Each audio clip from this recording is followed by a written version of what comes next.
पनवेल महानगरपालिकेच्या वतीने आज इथे माझ्या प्रभागात असेल किंवा खारघर शहरात हे अतिक्रमण हटवलं जाते, त्याचं स्वागत आहे। परंतु अतिक्रमण हटवत असताना अशा प्रकारे आमच्या हिंदू देवदेवतांची जर ते विटंबना करणार असतील तर हे कदापि सहन होणार नाही। इथले रहिवासी आहेत ते देखील सांगतात या एकट्याच्याच गाडीवर अशी तोडक कारवाई का? आमचा एक हिंदू बांधव जो इथं व्यवस्थित प्रकारे काम करतोय, त्याची गाडी लावतोय, कुठलाही त्रास इथल्या रहिवाशांना होऊ दिला नाही, कुठलीही अस्वच्छता त्यांनी आजपर्यंत केलेली नाहीये आणि त्याला महापालिकेने नोटीस देणं क्रमप्राप्त होतं।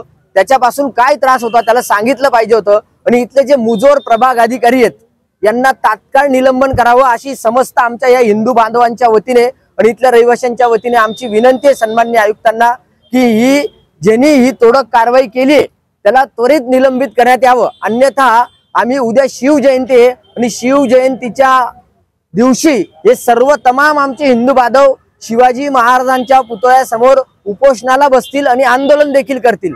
ही कारवाई इथे एवढ्या परप्रांतीय असतील किंवा इतर जी काही गाड्या असतील, बांगलादेशी इथं मोठ्या प्रमाणात आहेत। आमचे पनवेल विधानसभेचे सन्माननीय आमदार प्रशांतदादा ठाकूर यांनी विधानसभेत या गोष्टीवर आवाज उचललाय की हे बांगलादेशींना हटवा, ते इथं राजरोसपणे धंदा करतायत, त्यांच्यावर कुठलीही कारवाई पनवेल महानगरपालिकेच्या वतीने होत नाहीये, झालेली नाहीये। आणि इथं एक आमचा हिंदू बांधव इथे तो व्यवसाय करतोय, त्याचा प्रामाणिकपणे करतोय आणि त्याच्यावरच ही कारवाई। आज माझा सरळ सरळ प्रश्न आहे प्रभाग अधिकाऱ्यांना किंवा पनवेल महानगरपालिकेला, आज तुम्ही खारघरमध्ये अशा किती गाड्या तोडल्यात त्यांचं फुटेज, त्यांचं GPS लोकेशन त्यांनी आम्हाला द्यावं, ही आमची मागणी आहे आणि ही मागणी आम्ही लावून धरणार। आम्ही सांगितले सर्वांनी, आमचे सहकारी नगरसेवक पण आहेत इथं 22 करजी, आणि आम्ही त्यांना सांगितले की सर्व गाड्या अनधिकृत असलेल्या सर्व गाड्या तुटल्या पाहिजेत। आमची समान नागरी कायद्याप्रमाणे समान कारवाई झाली पाहिजे, कुणालाही पाठीशी घातलं गेलं नाही पाहिजे। सगळ्यांच्या गाड्यांवर अशीच तोडक कारवाई।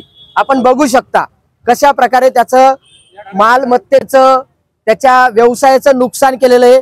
हा शंकराचा फोटो आहे आपला, इथं भावना लोकांच्या दुखावल्या गेल्या आहेत। ही कुठल्या प्रकारची कारवाई आहे?